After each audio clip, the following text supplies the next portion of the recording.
هي شقة بانوراما، مساحتها 220 متر، 4 أوض مقفولين. مساحة الأوض مش أقل من 4 متر ونص في 5 كل أوضة.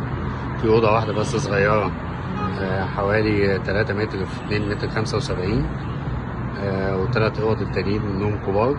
ريسبشن 3 قطع، مش مجروحة.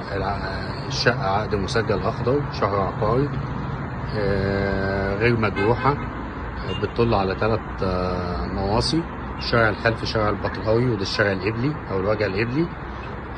بتطل على الشرقي وبتطل على الواجهة البحرية. عبارة عن ريسبشن 3 قطع كبار، 2 حمام، مطبخ كبير، 4 أوض نوم مقفولين.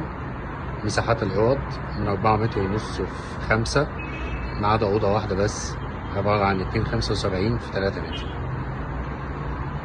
الاتنين حمام، واحد كبير نفس مقاس المطبخ حوالي 3 متر وربع في 4 ونص، وحمام تاني صغير 2 متر وربع في متر ونص. الطرقة مستويين من العرض، متر وربع جزء ما بين الأوض، ومدخل الشقة 2 متر وربع تقريبا، ودي واخد فيها نيش واخد فيها جزامة وكونسول.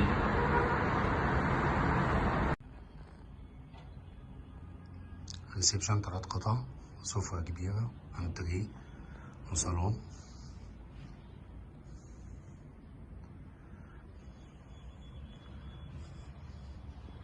بيطل على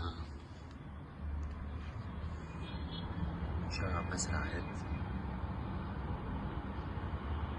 شارع البطراوي. ده برج سارة اللي تحت آخر ساعة.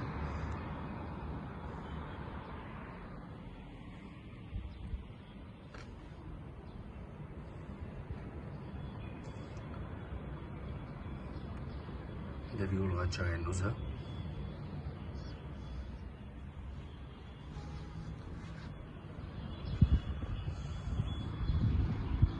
وهنا فيو برضه بيوصل لغاية العباسية ومسجد النور.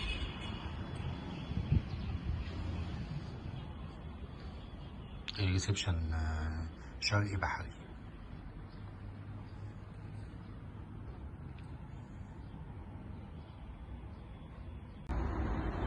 البلكونة الخلفية،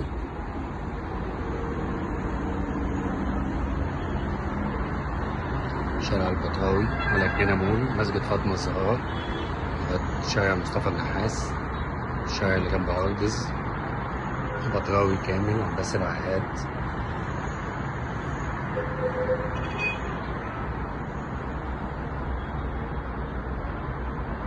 بلكونة كبيرة حوالي متر ونص في 5 متر.